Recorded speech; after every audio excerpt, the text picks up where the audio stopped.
My papers focus on competition and whether or not small and medium-sized businesses should use this strategy to help their firms. The scope of this project is to incorporate competition into such firms so that they can enter larger markets. You have to understand that now it is not just about innovation but collaboration, and doing so to do whatever it takes to sustain your business.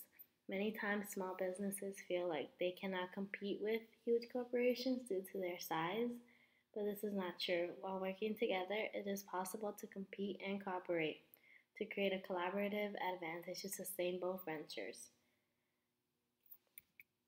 My research question is: should small and medium sized businesses incorporate competition to be more successful in the market? What is competition exactly? Well, the word itself is a mixture of competition and cooperation. The act of it is a strategic alliance and simultaneous act of competition and cooperation among firms, businesses, and/or individuals. My theory is to look at this type of collaboration at the lens of a business person. Most people want to own their own business, most business people anyway, and so they would at least try this strategy. More research does need to be conducted overall in the cases for small and medium-sized businesses because it has already been proven that it works successfully for large businesses. In terms of the market, they don't enter those markets, as I said previously, because of the competitors.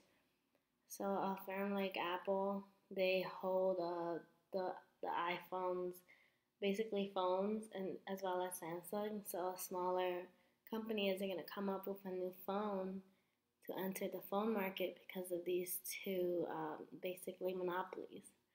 Because they feel like they will not win any of those consumers, but by working together using competition, they can, not necessarily for the phone market, but for others.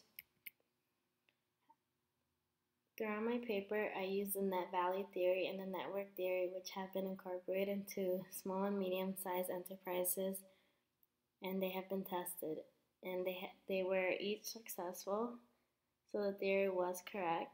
For example, the small Turkish businesses have been doing this successfully for a couple of years now. More in America, it's been more like Dunkin', Baskin Robbins. When they first started working together, they just created ice cream flavored iced coffees that come out during the summer. This is a form of cooperation because they are two different companies. Although being sister companies, it's still competition.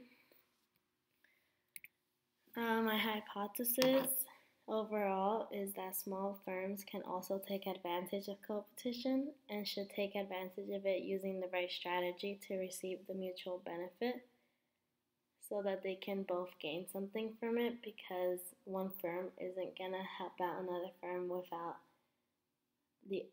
knowing that they're going to get something out of it. That's just how businesses work.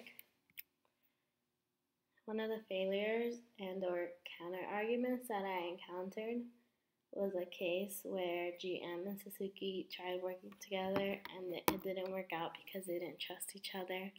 Another one was the Greenpeace Alliance.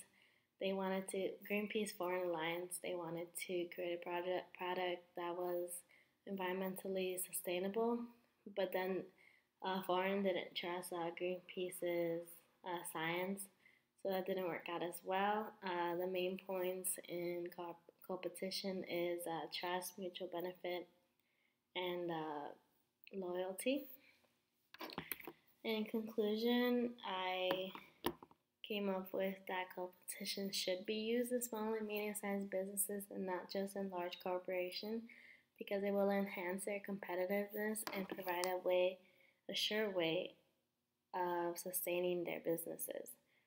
This is the next step in the right direction to keep small businesses alive, because a huge percentage of them actually shut down after 2 years. So to keep them flourishing, they need to come up with a new strategy. Not everyone needs to turn into a corporation to be a success, and with the help of competition, they don't have to. And this is my work strategy page. Thank you for your time and consideration.